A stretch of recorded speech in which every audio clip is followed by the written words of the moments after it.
everyone, you're watching www.thepapare.com, and today joining with us is an aspiring young cricketer who is hoping to make a name for himself in the national cricket arena. We're joined by Ruvindu Gunasekara. Welcome to the show, Ruvindu. Thank you very much.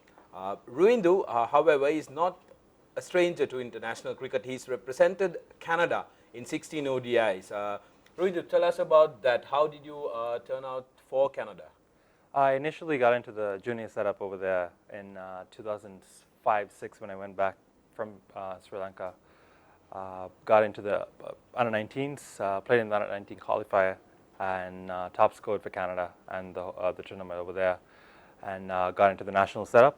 And from there on, I was in the setup.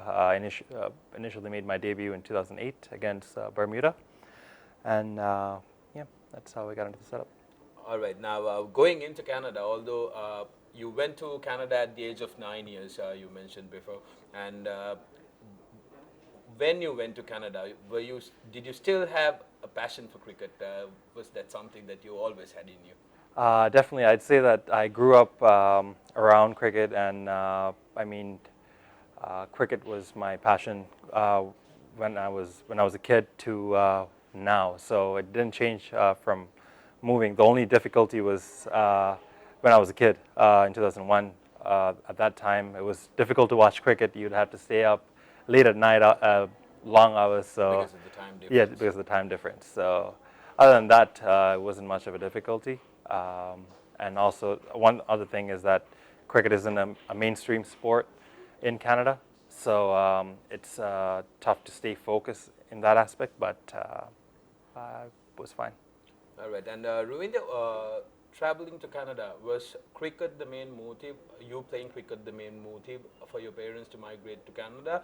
Did they not look at the option of you playing cricket in Sri Lanka? The motive to move abroad, we initially looked at Australia, and then ended up going to Canada. It was more so that I can finish my education, attend university, and also play cricket. If I was here, I think it's a very exceptional case that you find someone who's studied and also played international cricket. So because of the difficulty, that was the reason that we migrated. Brilliant. And Ruvindu made his debut in 2008 against Bermuda, playing for Canada. And he was just 16 years old at that time. And also he had the luck of taking part in a World Cup tournament in 2011 back in Sri Lanka. That would have been a strange experience for you. Yeah, I would say it's a strange experience, but I mean, it's a dream come true for any cricketer to be a part of an international match, let alone a Cricket World Cup. And for me, it was very special in the sense that I got the opportunity to play in Sri Lanka, and not only that, to play in the opening match of the World Cup in Hambantota against Sri Lanka it was a great learning experience, and something that I'll cherish. Brilliant. Now that you're done with your education and your university education, basically, you're back in Sri Lanka. And what's your ultimate goal when it comes to cricket in Sri Lanka? I mean, the reason that I came back after finishing university was to chase my dream, and my dream has been always to play international cricket for Sri Lanka and represent the country that I was born in and where I grew up.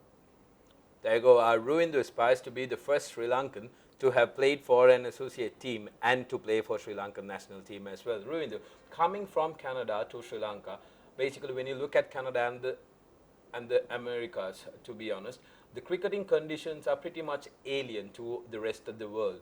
How are the cricketing conditions? Talk about the pitches and the grounds that you have back in Canada. So in that region, it's a lot of club cricket has been played on AstroTurf, which is basically what you get at indoor nets like Fingara here. It's not ideal cricketing conditions. Definitely don't get a lot of turf cricket, which is what you want to be having to play on. But we do have some turf cricket played over there, but it tends to be, I mean, a bit different from what we get here, more of compared to England, Ireland conditions. And also, because of the overuse of those conditions, you do get bad tracks, but yeah, a bit different from here. All right. Now, since you're done in Sri Lanka and you aspire to be one of the national cricketers in the future, how difficult was adapting to the local conditions, the Sri Lankan conditions, where we have a drier and a slower pitches and spinners coming to play a lot? Yeah. How difficult has that been?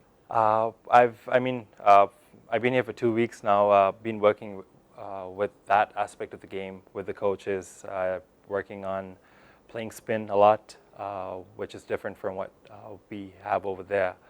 And the quality of the spin is the main aspect of it.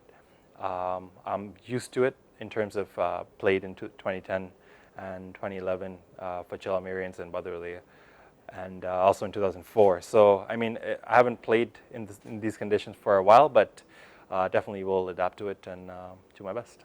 Leaving the cricketing conditions aside, the weather must be quite difficult to get used to, because you come from a country where you have a 6-month winter. And how are you adapting to that so far? Yeah, I mean, it's definitely been tough. When I left over there, it started snowing. So from that to getting 30 degrees and very humid conditions, it's a bit of a change, but I'll definitely adapt to it. Getting used to it now. Brilliant. And we've spoken about the conditions of the pitches and also the grounds. Tell us, you've been part of a national outfit when it comes to an associate. Now you're part of a domestic outfit of a full member. What is the difference of the quality of cricket and also the administration? In terms of the quality of cricket, I think the cricketing culture is the main difference between associate cricket and full member cricket. Everyone, I mean, tries to train and perform at a certain level in order to achieve their end goal. Every cricketer that's playing first-class cricket, their goal is to get to the next level, whether it's a Sri Lankan A setup or the national team. So they're working towards a certain goal and they're focused. Whereas club cricket over there, it's not as professional in that aspect. That's the professionalism is the main difference that I see from club cricket there to club cricket here. In terms of comparing national setups, that I haven't got the first-hand experience here, but I know that that alone is a big difference between an associate national setup and a full member. It's the level of professionalism in the players, where they know their training, and the work ethic is the major difference. So you meant to say that the domestic setup in Sri Lanka is up there when it comes to the national setup of an associate country, is that right? I was comparing club cricket to club cricket, but in terms of the domestic first-class setup, it's at a very high level when you compare it to associate national level. Yeah. Lovely. Okay. And now talking about you as a player, you're an opening batsman and you tend to be an explosive batsman at that. What format of cricket do you want to break into first when it comes to the national setup in Sri Lanka? I'd love to play all three formats, but in terms of my comfort zone, I'd say more comfortable in the white ball, limited over cricket setup. Probably T20 is my strong suit, and then a 50 over cricket, and still working on adapting to the first class format of 3-day and 4-day cricket. All right. So basically, you'd like to go into the national setup as a T20 explosive batsman and then work your way up to the test side, is it? That'll be the ideal setup, yeah. All right, brilliant. And also tell us about your goals for the coming season and where you want to end up at the end of this season. I mean, I'll take it game by game, and in terms of right now, it's the training aspect for the next couple of weeks before the first game. But I do have my personal goals where I've set for the 3-day, the first class tournament, the list A and the T20. At the end of the season, I'd like to, be somewhere knocking the door towards entering the local setup. Hopefully, maybe even getting a Sri Lanka A call-up would be a dream come true. Brilliant. There you go. An aspiring young cricketer, Ruvindu Gunasekara, looking to knock on the door of the Sri Lankan national setup. And we wish him all the very best. And Ruvindu, thank you very much for joining with us on ThePapare.com. Thank you very much for having me.